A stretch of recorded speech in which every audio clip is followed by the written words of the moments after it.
बाबांना काढलेली आहे. तो छानशा रांगोळ्या काढतो, मोठ्या मोठ्या भरपूर मोठ्या ग्राउंडवर.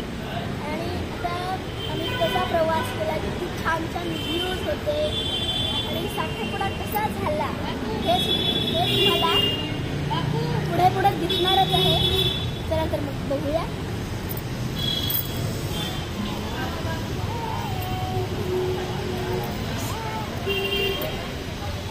एके दिवशी प्राचार्याचा कॉल आला आणि म्हणाले की मुन्ना काकाचं लग्न ठरलं आणि म्हणाले की 15 ऑगस्टला त्याचं साखरपुडा आहे. मग आम्ही काय मुन्ना काकाच्या लग्नाला जायचं म्हणजे साखरपुड्याला तर जायचंच होतं. पण प्राचार्याने काय तिकीट काढून दिलं नाही.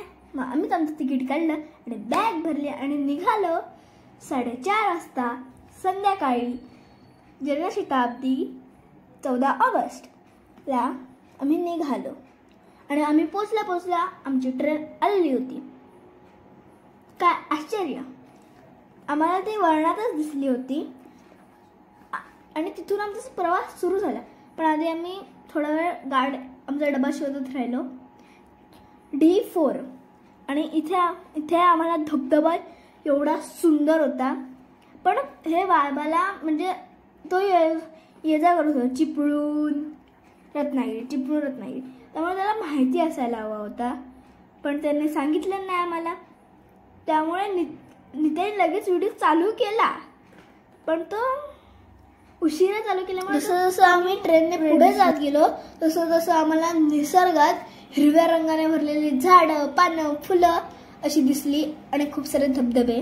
आणि आम्हाला चिपळूणच्या आसपास छत्रपती शिवाजी महाराजांची आकृती तयार झालेली दिसली. म्हणजे तोंड त्यांचं दिसलं, डोंगरांनी तयार झालेलं ते पण.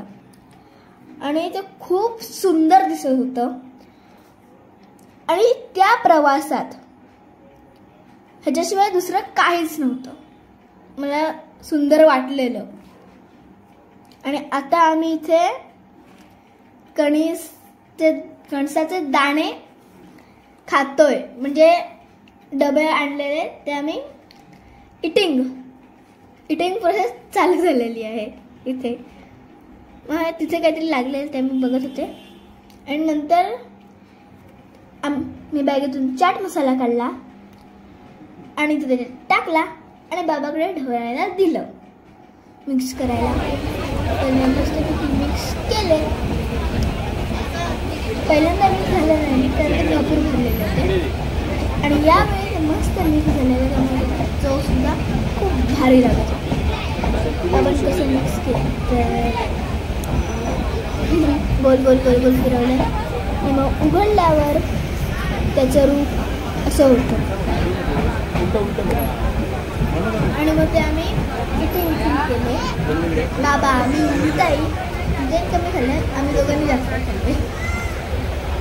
आणि मग ते खूप मजा आली. तो निसर्ग बघता बघता हे दाणे खाते. आणि आम्ही डब्यातून खिचडी भात सुद्धा आणला होता आणि वेगळा एक पेरू सुद्धा आणला होता. 2 पेरू. आणि सांगायचं विसरलं मी, तिकडे गेल्यावर पाण्याच्या बाटलीसोबत आम्ही एक काकडी घेतली. तिथे मिळते बघा, सोलून देतात का कट करून मसाला भरलेली. आणि तळी म्हणजे तळं, डोंगर आणि शेवटी तर असं वाटत होतं की डोंगर सूर्याला खातोय असं दिसत होते सगळं.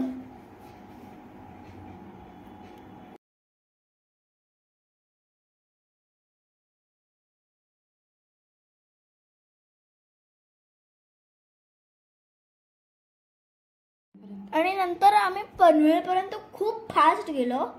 पण जेव्हा पनवेल आलं तेव्हा गाडी टुक टुक टुकू टुकू टुकू टुकू अशी चालायला लागली आणि मग खूप उशीर झाला. पण आम्ही नंतर उशिरा झोपलो, खाल्लं प्यायलं आणि मग सकाळी आम्ही निघालो होते मुन्ना काकाच्या साखरपुड्याला. ते खूप म्हणजे मुंबई बघणं पण मस्तच होतं. इथे हा होता मुन्ना काकाच्या लग्नाचा हॉल, साखरपुड्याचा हॉल होता. आणि सगळे इकडे आलेले होते आणि ते इकडे मला हाक म्हणून पाठी वळवले आणि खूप लोक होती तिथे,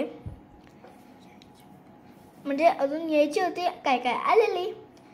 आणि मुन्ना काका अजून तयारीच करत होता. आणि हा इथे मुन्ना काका आहे, त्याच्या बाजूला मी आहे आणि माझ्या बाजूला मोठे बाबा आहेत. आणि इकडे सगळे म्हणजे पूजा बिजा चालू होती. पूजा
आता थोडंसं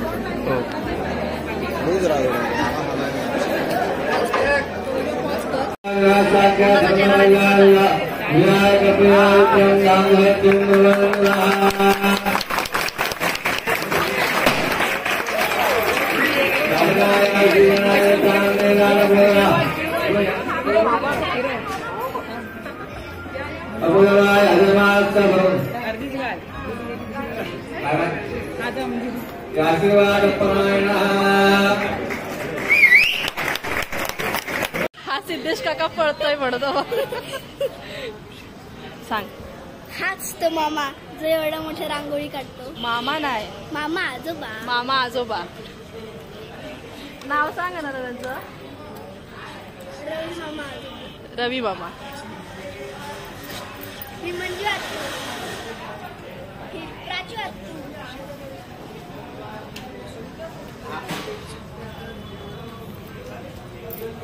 हा सतीश काका.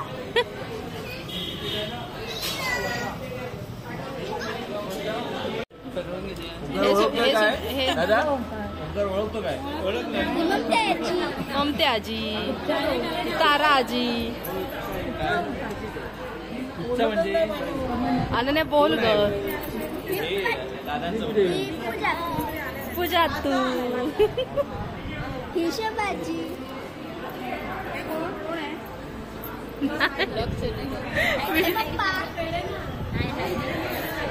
अनन्या अनन्या.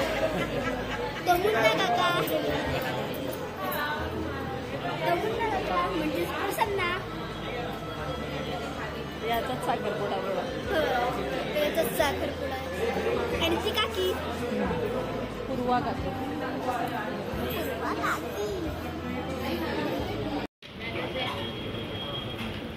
ते तोंड बघ कसं करतो मुन्ना ग.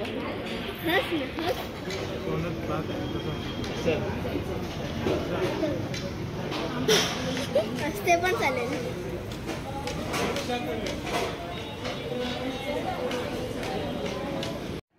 लगेच दुसऱ्या दिवशी सकाळी उठून आम्ही पहाटे निघालो रत्नागिरीला जायला. आणि तिथे पनवेलच्या आधी सुद्धा ट्रेन टुकटुक झाली. आणि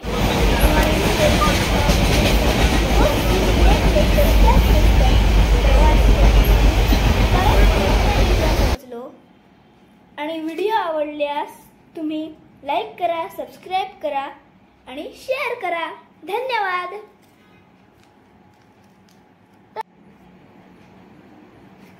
टन टन टन टन टन.